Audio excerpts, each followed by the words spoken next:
ভালোবাসা মায়াজাল গল্প পার্ট ১৫। বেশি কথা না বলে গল্প শুরু করা যাক। বুশরা লক্ষ্য করেছে মৌয়ের এই চুড়ির প্রতি প্রচণ্ড কৌতূহল আদর। এশা অবশ্য বলেছিল এই চুড়ি নিবিড় তাকে দিয়েছে। বুশরা সেই সম্পর্কে জিজ্ঞেস করে মৌকে লজ্জায় ফেলতে চাইল না। আমাদের প্রত্যেকেরই নিজস্ব পছন্দ আছে, সেই পছন্দে হস্তক্ষেপ না করাটাই যুক্তিযুক্ত। তবে সে নিজেও হাসল মৌয়ের চোখ ভরা উচ্ছ্বাস দেখে। মেয়েটা প্রেমে টেমে পড়েছে নাকি নিবিড়ের ওপর? কিন্তু মৌনা বলল নিবিড়ের বিয়ে ঠিক। হঠাৎই তার মাথায় চিন্তা ভর করল, হিসেব তো কোনো দিকেই মিলছে না তার।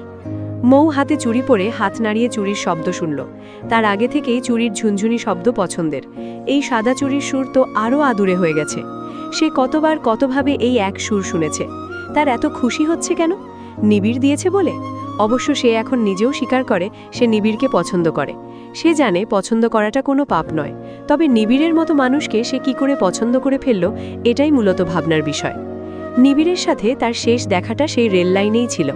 এরপর মৌ ব্যস্ত হয়ে গেল ইয়ামিনের বিয়ে উপলক্ষে। শুধু রাতের আধারেই তাকে ভাবার মতো ফুরসত ছিল। আজ যে নিবিড় আসবে না তা সে জানে, তাই নিবিড়ের দেওয়া চুড়ি পরে ঘুরতে দ্বিধা নেই। অবশ্য নিবিড় আসলে সে লজ্জার সম্মুখীন হতো। সে কখনোই চায় না তার এই ক্ষুদ্র ক্ষুদ্র সুখগুলো নিবিড়ের কাছে ধরা দিক। এমনিতেও সে টিনেজ বয়সের সবচেয়ে বড় ভুলটা করে ফেলেছে, প্রেমে পড়ে। অথচ মন ভালোবাসা কি আর এত বয়সে নিয়ন্ত্রণ হয়? রিমঝিম এশাকে নিয়ে অনুষ্ঠানের একপাশে বসা। রাজিয়া শেখ আর আত্মীয়দের সাথে চুটিয়ে আলাপ করছেন। ওনাকে বহুদিন পর এতটা খুশি দেখছে সে। বাড়িতে তো প্রায়ই কেমন খিটখিটে থাকেন। অবশ্য তিনি 4 ছিল মেয়ের মা। এত ছেলে মেয়ে থাকলে মায়েদের মেজাজ খিটখিটে থাকাটাই স্বাভাবিক। বিশেষ করে তিনি এশা আর জুনায়েদকে নিয়ে যা ঝড় তুফান তোলেন রোজ রোজ, সেক্ষেত্রে তাকে এখানে খুশি দেখতে মন্দ লাগছে না। নারী পুরুষ যে কোনো বয়সেই বহুদিন পর পর তার আপন মানুষ দেখলে নিজেদের সর্বোচ্চ সুখী মানুষ হিসেবে অনুভব করেন। অথচ এখানে ভিন্ন চিত্র রিয়াজ সাহেবের ক্ষেত্রে। ভদ্রলোক ভীষণ চিন্তিত হয়ে একপাশে বসে আছেন বড় মামার সাথে। বড় মামা সবেই ব্যস্ততা ছেড়ে বসেছেন। বিয়ের আয়োজনে সবচেয়ে বেশি ছুটছেন তিনি নিজেই। বসারই সুযোগ মিলছে না ভদ্রলোকের। রিমঝিম জানে তার বাবা রেহেম মুখ ভার করে থাকার কারণ। 2 দিন যাবৎ বাবার পেশেন্টরা বেশ চাপ দিচ্ছেন। রোজই 3 বেলা করে কল করছেন। রিমঝিম খেয়াল করে দেখেছে সারা বছর রিয়াজ সাহেবের রোগীর চাপ না থাকলেও কোথাও বেড়াতে আসলেই তার রোগীর সংখ্যা হুড়মুড়িয়ে বেড়ে যায়। আর তিনিও তাদের নিয়ে ছুটে রওনা হন বাড়ির উদ্দেশ্যে। এ নিয়ে রাজিয়া শেখ প্রায়ই চেঁচামেচি করতেন। রিয়াজ সাহেব এবারও এই কাজ করত, কিন্তু ছোট শালার বিয়ে, বসতেও পারছেন না আবার যেতেও পারছেন না। 2 নৌকায় পা দিয়ে থাকার মতো অবস্থা। প্রায়ই তিনি রিমঝিম রাজিয়া শেখকে জিজ্ঞেস করছেন বিয়ে শাদির কেচ্ছা মিটবে কবে। রিমঝিম সঠিক উত্তর দিলেও রাজিয়া শেখ সাফ সাফ জানিয়ে দিয়েছেন ভাইয়ের বিয়ে পুরোপুরি না দেখে তিনি এক পাও নড়বেন না। অগত্যে স্ত্রীর খপ্পরে তিনিও থেকে গেছেন। রিমঝিমের এই ছুটির দিনগুলো মন্দ কাটছে না, বরং ঢাকার জীবন থেকে বেশ রিফ্রেশ দিচ্ছে এই দিনগুলো। চারপাশে পছন্দের মানুষেরা, কাজিনদের সাথে আড্ডা, সময় করে বাংলোর পেছন দিক থেকে বিভিন্ন ফল কুড়িয়ে খাওয়া, ডাব খাওয়া, কানামাছি খেলা, সবই কি দারুণ কাটছে। রিমঝিমের মনে হচ্ছে সে যেন কোনো স্বপ্নের ভুবনে বসবাস করছে। ঢাকার মরিচিকার জীবনও যে তার ছিল সে প্রায় ভুলেই বসেছে। তার বারবার মনে পড়ে যাচ্ছে প্রণবের বলা শেষ কথাগুলো, এই 7 দিন আপনি নিজের মতো করে কাটাবেন রিমঝিম। রিমঝিমের গভীর ভাবনার মাঝে এশা তার কোল থেকে ছুটে পালিয়েছে। রিমঝিম তার পিছু নিতে গিয়ে এক অপরিচিত ভদ্রলোকের মুখোমুখি হল। তামাটি বর্ণের লম্বাটে লোক সে, বয়স সম্ভবত 30 ছুঁই ছুঁই। ভদ্রলোক তাকে সৌজন্যতার সাথে সালাম দিয়ে বলল, দুঃখিত, আমি কনে পক্ষের, অফিস থেকে এসেছি তো, হয়তো ওরা আসার আমিই চলে এসেছি। কনে পক্ষের কথা শুনে রিমঝিম দমে গেল। নিজেও গলায় বিনয়ে ঢেলে বলল, দুঃখিত, বলার কিছু নেই, আপনি এসে ভালোই করেছেন। দাঁড়ান, বড় কাউকে ডেকে দিচ্ছি। না না, ব্যস্ত হবেন না প্লিজ, আমি ঠিক আছি। আপনার শুধু ইয়ামিনকে ডেকে দিলেই হবে। ইয়ামিন? সেই তো এখনো ফিরেইনি। ইয়াসিন মামা সেই কখন তাকে খুঁজতে গেছে। এখন এই কথাটা ভদ্রলোককে কিভাবে বোঝানো যায় সে ভেবে কিছুটা অস্বস্তিতে পড়ে গেল। রিমঝিম যথাসাধ্য সৌজন্যতা বজায় রেখে বলল, মামা আসলে এদিকে নেই, আপনি এই চেয়ারটায় বসুন। চারপাশে উচ্চস্বরে তখনও গান বাজনা চলছে। সবাই সবার মতো করে ব্যস্ত। ভদ্রলোক রিমঝিমের কথা মেনে নিয়ে বসল। সে নিজেও কিছুটা ইতস্তত হয়ে বলল, যদি কিছু মনে না করেন আপনিও আমার পাশে বসতে পারেন, আমার আসলে অদ্ভুত লাগছে একা একা। রিমঝিম এশাকে খুঁজতে চেয়েও পারল না। ভদ্রতা বজায় রেখে কিছুটা দূরত্বের চেয়ারে বসল। ভদ্রলোক প্রশ্ন করল, আপনি পাত্রীর কি হন? জি, ইয়ামিন আমার মামা হন। ও, ইয়ামিন আমি বন্ধুও হই, আবার পাত্রীর দূর সম্পর্কের আত্মীয়। আমার নাম রাহাত, আপনি মাইন্ড না করলে আপনার নাম জানতে পারি? আমার নাম রিমঝিম। ওদের মধ্যে আরও অনেকক্ষণ কথাবার্তা হলো। ভদ্রলোক অত্যন্ত নমনীয়তা বজায় রাখল। রিমঝিমকে অস্বস্তিতে ফেলার মতো কোনো প্রশ্ন করল না। রিমঝিম থেকে স্বস্তি পেল, সাথে অনুভব করল ভদ্রলোক মন্দ নয়। ওদের মধ্যে হালকা আন্ডারস্ট্যান্ডিং হতেও বেশি সময় লাগল না। মৌ একপাশে জুনায়েদের মাথায় চড় দিচ্ছে বারবার। জুনায়েদ নাকি কোন মেয়েকে বাজে কথা বলেছে, কিন্তু জুনায়েদ তা অস্বীকার করছে। বারবার বলছে, বিশ্বাস করো আপা, আমি লুকিয়ে সিগারেট খেতে পারি, কিন্তু কখনোই কোনো মেয়েকে বাজে কথা বলিনি। ওটা এখানকারই কোনো এক ছেলে বলেছে, ওর নামটা খেয়ালে আসছে না। চুপ, আবারও মিথ্যে কথা। দোষ করছিস আবার অস্বীকারও করছিস। দিব মায়ের কাছে বেচার, ঠ্যাং ভেঙে দেবে একদম। জুনায়েদের মুখ করুণ দেখালো। আল্লাহর কসম কাটছি আপা, সত্যি আমি কাউকে কিছু বলিনি। আমার 3টে বোন আছে, আমি জানি মেয়েদের কিভাবে সম্মান করতে হয়। তুমি আর রিমঝিম আপাই তো শিখিয়েছ আমাকে। তোমাদের ভাই হয়ে আমি এরকম কিছু করতে পারি? দেখা গেল জুনায়েদ সত্যিই বলছে। সেই আসল বদটাকে ধরতে মৌয়ের সময় লাগলো না। ছেলেটা এখানকারই স্থানীয়, তবে মৌয়ের থেকে ছোট। মৌ বেশ বকে দিল ছেলেটাকে। এর মাঝে কনেপক্ষের মানুষরা চলে এলো, সাথে ইয়ামিন নিজেও। ইয়ামিন আসল কনেপক্ষ আসার 2 মিনিট আগে এলো। মৌ আর তার কাজিনরা ব্যস্ত হয়ে গেল তাদের আপ্যায়ন করতে। এর মাঝে এক বদনজরের শিকার হলো সে, সম্ভবত কনেপক্ষের ছেলেটা। এই ছেলেটা বারবার তাকে রসিয়ে বসিয়ে বেআইন বেআইন নাম ডাকে আর কাছে আসার ইশারা করে। মৌয়ের আগে থেকেই বেআইন নামের ঘেঁষাঘেঁষি পছন্দ না, তবুও সে চাইল না ঝামেলা করতে। ঝামেলা এড়াতে এসে ছেলেটাকে এড়িয়ে গেল। কিন্তু আফসোস, মৌয়ের সৌন্দর্য বরাবরই তার জন্য অভিশাপ। এই বিয়েবাড়িতেও সে মানুষের নজর থেকে স্বস্তি পাচ্ছে না। এর মাঝে হঠাৎ কেউ তার হাত চেপে ধরতে চুড়ি ভেঙে গেল। হাতে চুড়ি ঢোকার আগেই ওপাশের মানুষটা সরে গেল। বেআইন বলে ফ্লার্ট করা ছেলেটা মুচকি হেসে বলল, সরি, আমি বুঝতে পারিনি ভেঙে যাবে। মৌ লাল হয়ে এক নজরে ঘাসের উপর ভাঙা চুড়ির দিকে চেয়ে রইল। সে অনুভব করল মানহীনে তার কান গরম হয়ে গেছে, চোখ ঝাপসা হয়ে আসছে তার। মাথা তুলল না, পাছে অসভ্য ছেলেটা তার চোখের জল দেখে ফেলবে। মৌ মোটেও অচেনা কারো স্পর্শ সহ্য করতে পারে না, সেখানে আজ তার সাথে এমন সম্মানহানি হয়ে গেল। চেনা নেই জানা নেই একটা ছেলে এসে তার হাত ধরে টান দিল। এটা কি ধরনের অভদ্রতা! তার বুক পোড়ার আরও একটা কারণ হচ্ছে, নিবিড় দেওয়া চুড়ির কয়েকটা এই ছেলেই ভেঙে দিয়েছে। মৌয়ের অতি যত্নের চুড়ি এখন ভেঙে অবহেলায় ঘাসের উপর পড়ে আছে। কি হচ্ছে এখানে? মৌ বিমূঢ় হয়ে গেল পরিচিত ভরাট কণ্ঠস্বর শুনে। সে মুহূর্তেই পিছ ফিরে তাকালো, মুহূর্তেই টুপ করে মৌয়ের চোখের এক ফোঁটা অশ্রু গাল বেয়ে গড়ালো। অবিশ্বাস্য চোখে দেখল, নিবিড়ের চোয়াল শক্ত। সে স্থির নজরে মৌয়ের লাল হয়ে যাওয়া মুখটা দেখল, পরপর শক্ত চোখে তাকালো ছেলেটার দিকে। ছেলেটা আমতা আমতা করল, আসলে আমি ওনার সাথে কথা বলতে চাইছিলাম। কথা বলতে চাইছিলেন কেন অচেনা অজানা মেয়ের সাথে? কমন সেন্স কিংবা ম্যানার্স নেই? কোন সাহসে আমাদের বাড়ির মেয়ের হাত ধরে টান দিয়েছেন? হাতটা ভেঙে দিলে বুঝি ব্রেন খুলবে? কি হচ্ছে এখানে? মৌ বিমূঢ় হয়ে গেল পরিচিত পুরুষালী ভরাট কণ্ঠস্বর শুনে। সে তৎক্ষণাৎ পিছে ফিরে তাকালো। মুহূর্তে টুপ করে মৌয়ের চোখের এক ফোঁটা অশ্রু গালবে গড়ালো। অবিশ্বাস্য চোখে দেখল, নিবিড়ের চোয়াল শক্ত। সে স্থির নজরে মৌয়ের লাল হয়ে যাওয়া মুখটা দেখল, পরপর শক্ত চোখে তাকালো ছেলেটার দিকে। ছেলেটা আমতা আমতা করল, আসলে আমি ওনার সাথে কথা বলতে চাচ্ছিলাম। কথা বলতে চাচ্ছিলেন কেন অচেনা অজানা মেয়ের সাথে? কমন সেন্স কিংবা ম্যানার্স নেই? কোন সাহসে আমাদের বাড়ির মেয়ের হাত ধরে টান দিয়েছেন আপনি? হাতটা ভেঙে দিলে বুঝি ব্রেন খুলবে? ছেলেটা নিজের পক্ষে কৈফিয়ত দেওয়ার ব্যর্থ চেষ্টা করল। এতে বিশেষ লাভ হলো না। নিবিড়ের ঝাঁঝাল রুক্ষ কণ্ঠের সাথে সে পেরে উঠল না। একেই হয়তো বলে পুরুষে তফাৎ, ভেদাভেদ। কেউ সুপুরুষ আর কেউ বা কাপুরুষ। ঝামেলা বেঁধে যেতেও খুব একটা সময় লাগলো না। শীতল পরিবেশ গরম হয়ে গেল নিবিড়ের চেঁচামেচিতে। সেই মুহূর্তে ঘটনা দেখতে ধীরে ধীরে বড়রা জড়ো হলো। এই পরিস্থিতি দেখে মৌয়ের মুখ ছোট হয়ে গেল। সে নিবিড়কে থামাতে চাইল। নিবিড় তাকে চোখ রাঙালো। কিপ কোয়েট মৌ, তোকে এর মাঝে বাম হাত ঢোকাতে বলিনি। মৌ নিভে গেল, সরে দাঁড়ালো। ইয়ামিন এসে নিবিড়কে প্রশ্ন করল কি হয়েছে। নিবিড় কোনো কিছুর লাগাম ছাড়াই বলে উঠল, এই রাস্কেলটা মৌয়ের সাথে খারাপ আচরণ করার চেষ্টা করছিল। আমি না দেখলে কি হতো?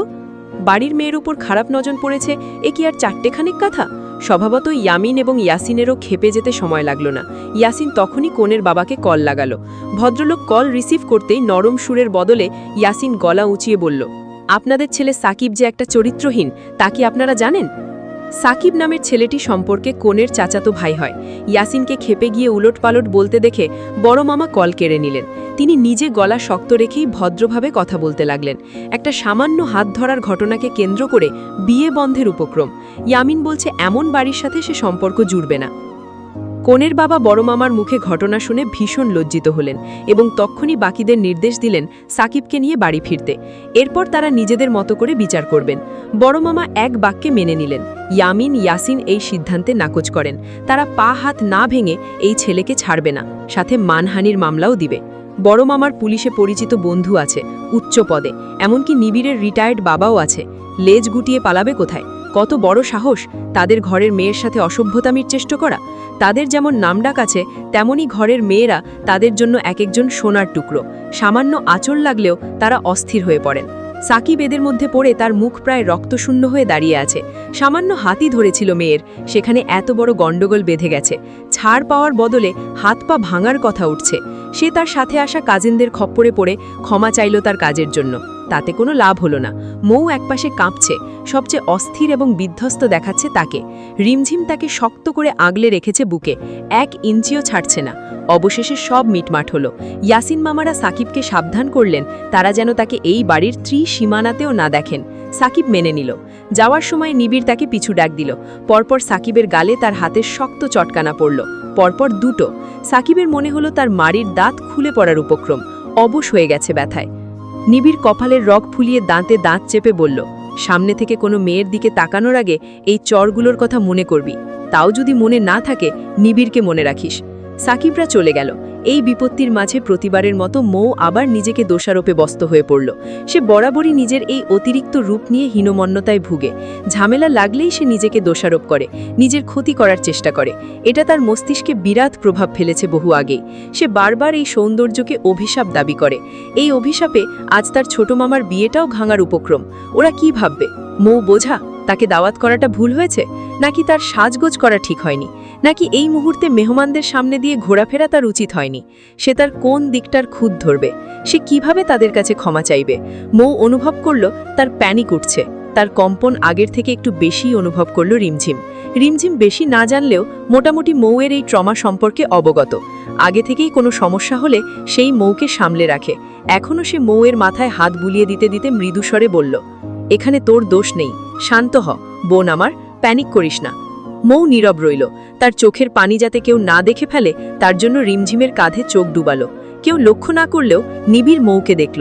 মৌয়ের হাতের দিকে তাকালো সে বারবার হাত মুষ্টিবদ্ধ করছে, নাড়াচ্ছে, যেমনটা সে নিজেকে সামলানোর ব্যর্থ চেষ্টা করার সময় করে। বাকিরা এক একে চলে গেল। মৌ বহু কষ্টে নিজেকে সামলে একপাশে চুপ করে বসে রইল।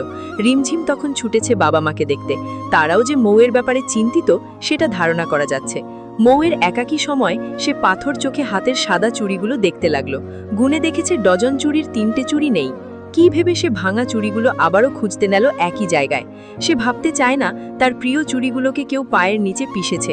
এটা তার পছন্দের জন্য চরম অসম্মানের ঘটনা। ভালোবাসার জিনিসের চরম অসম্মানটা হোক সে তা চায় না। চুড়ি খোঁজার মুখে নিবিড়ের মুখোমুখি পড়ল সে। মৌ 2 ধাপ পিছিয়ে যায়, যা নিবিড়ের ঈগল চোখ এড়ালো না। প্রোগ্রামে না থেকে সঞ্ঝারার মতো এখানে কি করছিস? মৌ আমতা আমতা করল। চট করেই কথা গোছাতে পারল না। সে পাল্টা প্রশ্ন ছুড়ল, আপনি এখানে কি করছেন? ইয়ামিন মামা টেনে আনলো। সে কিভাবে যেন আমার কলোনির আশেপাশে দেখে ফেললেন। মৌ বুঝল নিবিড় আজ অবসর আছে, তাই তো এখানে চলে এসেছে।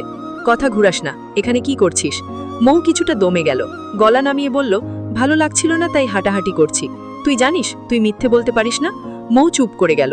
মুখ বন্ধ থাকলেও চোখের বিরতি নিল না। আবছা আলোয় ঘাসের ওপর ভাঙা চুড়িগুলো নীরবে খুঁজে যাচ্ছে। নিবিড় তার নজর উপলব্ধি করতে পারল না। সে 2 ধাপ এগিয়ে এলো, শক্ত গলায় কিছুটা নমনীয়তা ঢেলে বলল, মৌ, লুক অ্যাট মি। মৌ মাথা তুলে তাকালো। মুহূর্তেই তাদের চোখে চোখ পড়ল। মৌয়ের বুকের বাঁ পাশে কম্পন হলো, যা প্রতিটি প্রেমিকা মনেরই হয়। নিবিড় ধীরে সুস্থে বলল, এখানে সবাই তোর আপন। মৌয়ের নিবিড়ের এই 4টে কথা বুঝতে বেগ পেতে হলো না। নিবিড়ের ইশারা ইঙ্গিত কথার মাঝে ঢের বুঝতে পারে। নিবিড় কথা বলে অল্প, তবে তার কথার গভীরতা অনেক। নিবিড় তাকে স্পষ্ট বোঝাতে চাচ্ছে এই ঘটনার জন্য সে দায়ী নয়, বরং তার বিপদে সবাই তার পাশে দাঁড়িয়েছে, সামনেও দাঁড়াবে। আপনরাই তো একে অপরের পাশে দাঁড়ায়, একে অপরকে সঙ্গ দেয়। মৌ অনুভব করল আবারও তার চোখ ঝপসা হয়ে আসছে। সে বারবার পলক ফেলে সেই ঝপসা অশ্রুগুলো আটকালো। প্রিয় পুরুষের এই 4টে শব্দে সে এতটা আহ্লাদ অনুভব করছে কেন? কই, নিবিড়ের কথায় তো সে আগে কখনো আহ্লাদী হয়ে পড়েনি। এখনই কেন? প্রেমে পড়েছে বলে? নিবিড় থেমে আবারও শক্ত গলায় বলল, এতে তোর দোষ নেই। খবরদার উল্টোপাল্টা কিছু মাথায় আনবি না। যা ছোট ব্রেন তোর, দেখা যাবে কুত্তা এসে তোর গায়ে ঘেউ ঘেউ করে গেলেও নিজের দোষ খুঁজবি। স্টুপিড একটা। মৌ ঠোঁট চেপে হাসল। বুঝতে দিল না সে হাসছে। সে মৃদু গলায় বলল, চিন্তা করবেন না, আমার এত অবসর সময় নেই যে তোর জন্য বসে চিন্তা করতে হবে। শেষ কথাটা শুনে মনে হলো নিবিড় আগের মতোই আছে। যাক, এই ঘাড় তারা নিবিড়ই তার আপন লাগে। মিষ্টি কথা বললে ঠিক হজম হয় না, কেমন অদ্ভুত আর অচেনা লাগে। যার তার পেটে কি ঘি জমে? নিবিড় তার সামনে দাঁড়ালো না, সে ইয়ামিনের ডাকে অন্যদিকে চলে গেছে। মৌ এক ফাঁকে ভাঙা চুড়িগুলো উঠিয়ে সরিয়ে নিয়েছে। এর মাঝে হঠাৎ সবাই মিলে এপাশের চেয়ার টেবিল সরাতে শুরু করলো। মৌ অবাক হলো, হঠাৎ এই কাজের কারণ বুঝল না। মৌ শিহাবকে জিজ্ঞেস করলো, সে জবাব দিল না।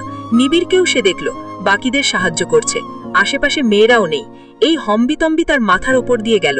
এর মাঝে জুনাইদ মুখে হাসি ফুটিয়ে বলল, কিরে আপা, তুমি শাড়ি বদলাতে যাওনি? মৌ হতভম্ব হয়ে গেল জুনাইদের প্রশ্নে। মানে, সে শাড়ি বদলাতে যাবে কেন? অনুষ্ঠান তো এখনো চলছে। কি বলছিস? শাড়ি বদলাবো কেন? মাথা ঠিক আছে? আরে বাকি সবাই তো ভেতরে গেছে বদলাতে, তুমিও দ্রুত যাও, আমরা ছেলেরা মাঠ পরিষ্কার করি। মৌ বিমূঢ়, সে কি, কেন? এর মাঝে ইয়ামিন এলো।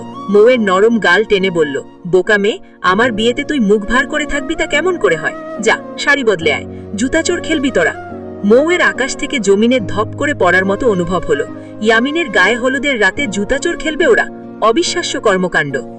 মানে কি মামা, কিসের জুতাচোর? ইয়ামিন মৌয়ের মাথায় হাত বুলিয়ে দিয়ে বলল, আমরা জানি তুই এখনো আজে বাজে ভেবে যাচ্ছিস, তাই তোকে খুশি করতে আমাদের এই ছোট্ট আয়োজন। খেলাধুলা করলে মন ভালো হয়, যা এবার ভেতরে, তোকে খুশি দেখলেই আমরা সার্থক। মৌয়ের নরম মনে সরল আঘাত হানল এই কথাগুলো। সবাই তার মন খারাপের কত গুরুত্ব দিচ্ছে, সে না বলা সত্ত্বেও মৌ ঝপসা চোখে অদূরে নিবিড়কে দেখল। সে ৩-৪টে চেয়ার অনায়াসে তুলে নিয়ে যাচ্ছে। মৌয়ের মন যেন চিৎকার করে বলল, তার আশেপাশের সবাই এত ভালো কেন? কেন সবাই তার মনের এতটা খেয়াল রাখে? কেন সবাই তাকে এতটা বিশেষ অনুভব করায়? মৌ তাদের আর নাকচ করার সাহস পেল না। সবাই তাকে খুশি করতে কত কিছু করছে, সে স্বার্থপরের মতো মুখের ওপর না ছুড়ে দিতে পারে না। খুবই বিশ্রী দেখায় ব্যাপারটা। তাই তো সে দেরি না করে ভেতরে চলে গেল। একটু হলেও ধারণা করেছিল মেয়েদের মধ্যে কারো মন বিষিয়ে থাকবে, কিন্তু ভেতরে এসে তার ধারণা পাল্টে গেল। সবাই বেশ আনন্দিত এবং উত্তেজিত জুতাচোর খেলা নিয়ে। বাপের জন্মে শোনেনি কারো গায়ে হলুদের রাতে জুতাচোর খেলা যায়। এ যে তাদের জন্য দারুণ অভিজ্ঞতা হতে চলেছে। মৌ স্বস্তির নিঃশ্বাস ফেলল। মেয়েরা মৌকে এখনো শাড়িতে দেখে চেঁচালো, এই গর্ধব, দ্রুত শাড়ি বদলে আয়, এত দেরি কেন, দ্রুত কর, সময় পেরিয়ে গেলে যদি বড়দের মত বদলে যায়। মৌ হাসল, এই ধমকও তার কানে কেমন মধুর শোনাচ্ছে। সেও জলদি হাতে শাড়ি বদলে নিল। বুশরা এর মাঝে ঘোষণা করল, সবাই আজ তাদের নিজস্ব হিল বা গর্জিয়াস জুতো নিয়ে যাবে। আজ দামি জুতো দিয়ে খেলা হবে। সবাই আগ্রহ পেল এতে। স্যান্ডেল দিয়ে আর কতদিন? এই হলুদের রাতে বিশেষ কিছু তো করাই যায়। তৈরি হওয়ার সময় বারবার মনে পড়ে যাচ্ছে বেলতুলির জুতাচোর খেলার। সেবার নিবিড়ের গায়ে জুতো মেরে কি লজ্জাজনক ঘটনা ঘটেছিল। নিবিড়ের সে কি রাগারাগি, চেঁচামেচি, লোকটা তাকে দিয়ে শার্ট ধুইয়ে ছেড়েছে, কি জঘন্য।